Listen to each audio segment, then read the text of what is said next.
Good morning, everyone. Well, we let it lay all of yesterday. I mean, he got done mowing at about 12:45 or whatever. And if you watched the last video, you know we had a bit of a rain concern, so we didn't even get out here and ted it. That's okay. We're out here this morning tedding it. Should be nice and dry this afternoon. We like to wrap it up when it's a little bit sub 60% moisture. That's good for round bales, wrapped round bales, because you can never really get the air completely out of a wrapped round bale because there's no packing pressure or anything. It's not squeezing air out. So we'll get this tedded, let the sun hit it. The dew burned off for the most part, and we'll be good to go. Gotta go get the rake hooked up. Don't know. I'd like to use that tractor because it's got a cab on it. Might not have time. We'll see.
Alright, Sammy is going to get the big raking tractor. He's gonna handle it. He's raked one time before. I am gonna clear out some type of I gotta clear out some type of path to the round baler here. Like I said, folks, we're usually extremely prepared. We would have these all lined up. I'd be taking pictures, whatever, just chomping at the bit. But this was just a little bit unexpected. So when you do things that are a little unexpected, you have to do a little bit of unexpected work. Don't worry, I'll raise it up for you.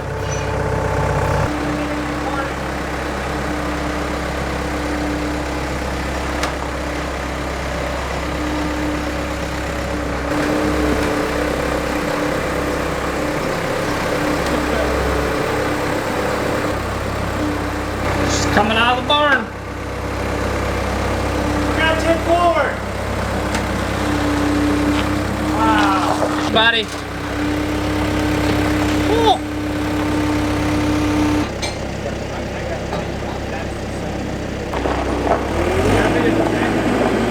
Gotta always check for bird's nests, huh?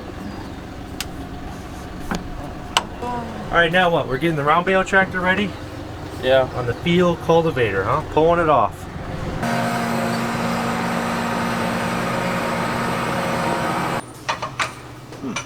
You like watching them work, Carl? Hey, buddy, get me a Diet Cola.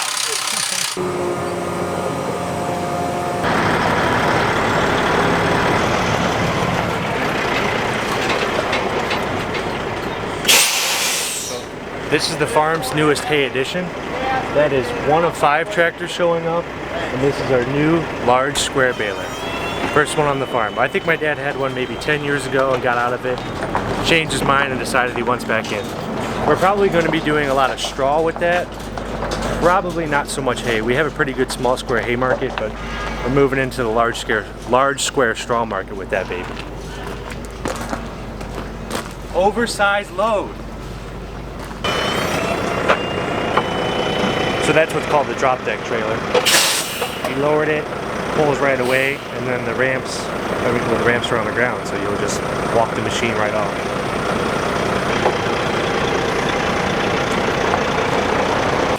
Right, I know. But now they got the equipment.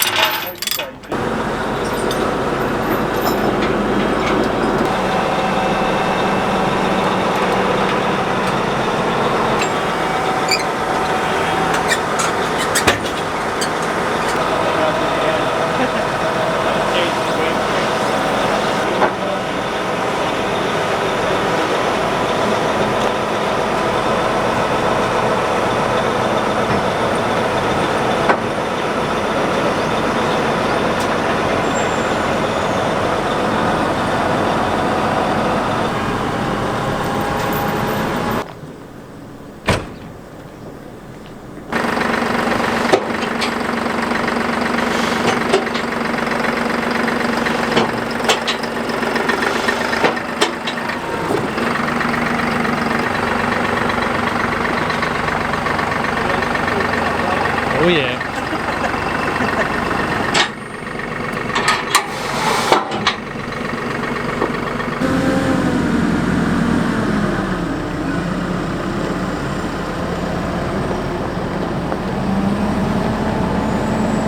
So we're looking at about 2:40, Tuesday, May 26th. We got out here at probably about 9:30 was when the dew burned off and did our first round of tedding. Waited a couple hours, flipped it over again, got the wet stuff up, up to the top on the second round tedding. And now my dad is out there hitting it with the rake. From the looks of it, he's putting 2 windrows into one. We have a double rotary rake. So you'll see in some of the drone videos that we took, he has the rake, the back rake swung out to the right. So the first rotary rake is swinging a windrow into the second one that's also making its own windrow. Hence, you make I actually think the terminology is a big single, not a big double, whatever. 2 windrows in one. So he started off, it looks like he went around the field and made his first initial outside pass. And then he kept working in with 3 windrows, so that combines about 6 mower swaths. And then he's just going back and forth, picking an occasional double to make. And I think we're gonna get to Baling here pretty soon.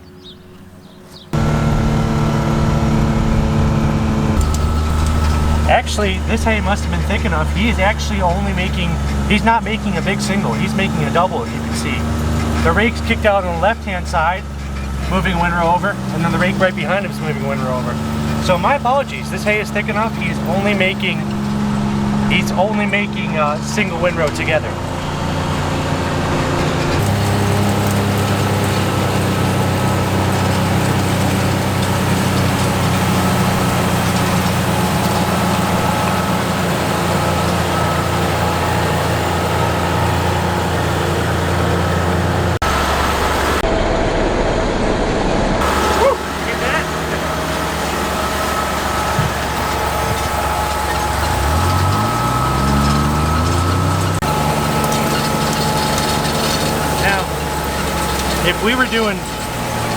If we were just mowing with our smaller inline balers, they have a smaller pickup, we'd actually take that curtain that's sitting in the middle cross member and we'd put that on the right side of his first rotary rake.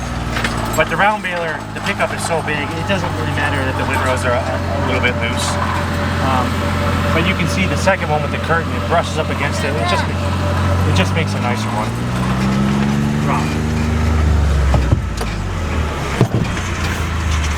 This is not good.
That's the end of that. That didn't take too long. See, we used to do this with machines, but this was a little more cost effective on our budget.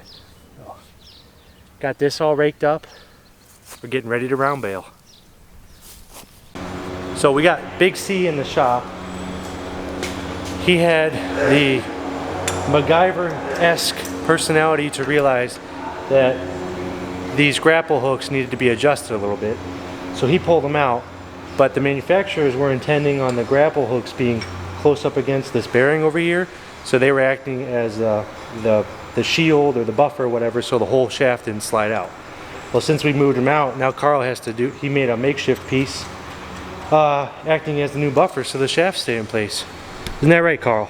I don't know. Did I explain it halfway all right, MacGyver? I got no idea, buddy. Is what you're doing going to work? Why wouldn't it work? Why wouldn't it work? We're going to take the grapple off the Komatsu, put the spears on it, trail around the round baler, chase them around the field, get them brought back to the wrapper, and we'll be hitting it. Action's coming up. I got to show Justin how to get seed corn out of the corn planter. This is what happens when you plant for 10 different people. 10 different types of seed. Watch my hand. It's going to come out of this one here. Okay. So it's going to want to shoot over this. We're putting the cameraman on the job. Oh! Oh, it's good!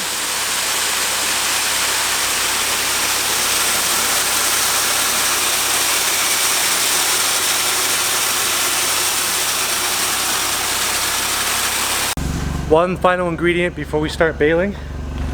We're going to throw some granular preservative on it. This actually really helps the... See, we put this on our dry hay, and it really helps the curing process, helps it from heating up, helps us bale it at a little bit higher moisture than, you know, if we have to. But it also helps with the silage fermenting process drastically.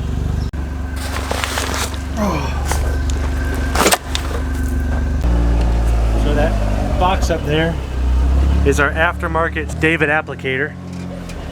But this is what we're gonna...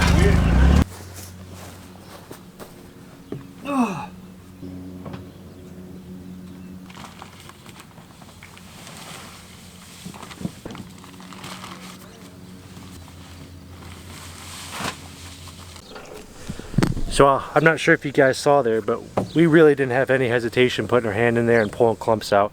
This is a starter culture inoculant, this Silage we use.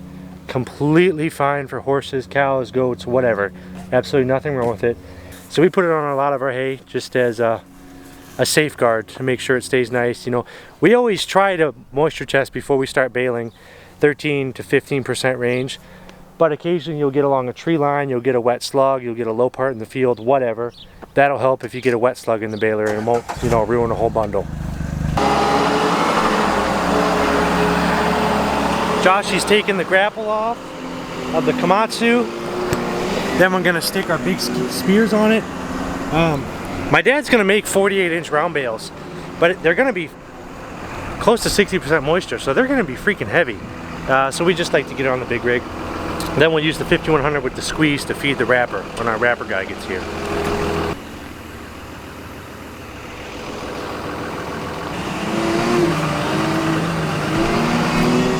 Josh used to be in construction, heavy equipment operator, so he handled this no problem.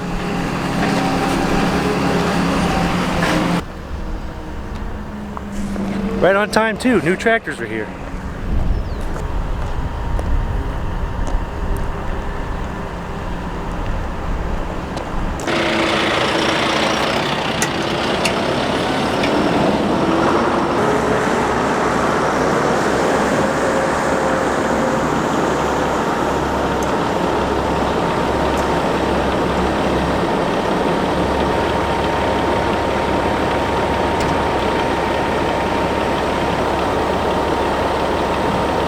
Very exciting, the new masses are coming in. We'll have, finally this year, we won't have 360 horsepower tractors on the balers. Those are nice looking tractors. I hope you like them.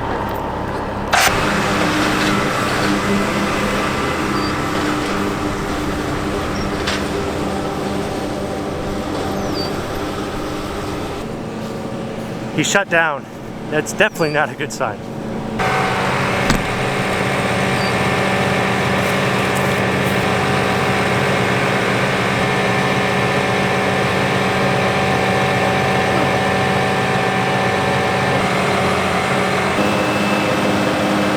All right, Dad, how's it looking so far? Oh, good. Yep. He's So usually pretty heavy. you just mentioned you're making about 48-inch bales. Yep. What's the thought process on a 48? Because we can make full 4x5s. Yeah, the silage bales are so heavy. These are probably 1,500-pound bales, and most of the guys that are using them just have a small loader or a small skid steer. And if you get much over 1,500 pounds, they can't handle them. Okay. So as an operator, what are you doing? I'm just trying to keep. You got two black lines here that keep the bale even size on each side. Okay. So you just got, if one side is a little lower, you just cheat over the other side of the windrow to even it out. And so, as far as other things, you've been farming this field for 50 years, so you sort of know where the potholes are and everything. You're Yeah. not too worried about that. No, we put some tile in here not long back, and it's Yeah. helped out a lot. Okay, and you're just making sure you're splitting the row and baler's not plugging, Yeah, making sure your twine wrap stays in, I got it tightened down as tight as I can get it. as tight as you can get it. You have a hard core. Yeah, Okay. when you're making silage bales, the less air you got in there, the better it is. They cure better. Okay. So that's why we're making them so tight. So you can see it wrapping right there. And we got the solid core, yeah. That lets them know the back end's kicking up. You should be able to see most of this on the drone. See Joshy back there with the Komatsu handling 2 at a time. We were told by our wrapping specialist that he wants them somewhere in a dry area, stacked sort of how you see guys put them in twos, flat face to flat face. And I think we're cruising. How fast are you going down a windrow? I think we're about 9 on this here. About 9 miles an hour? It's about as fast as you mowed. Yeah. Cool. Couldn't ask for a more beautiful day. No, it is nice. So you got 310 horsepower tractor on here. Is that enough? Oh, I think that's plenty on here. Yeah. We're on an incline. This one gonna roll all the way into the creek? As heavy as they are, I wouldn't think so, but you never know. It's going. Is it rolling? Just stopped. Just stopped. Just stopped. So what was that story you were telling me when you were younger and you were on the back of the implement with your brother? Oh, my brother used to plant with a grain drill. It was just a little 12-footer, and I used to ride on the back. And there's a little bit of a hill back there, and I remember tumbling off the back of it, and my brother picked me up the next round after I fell off the back.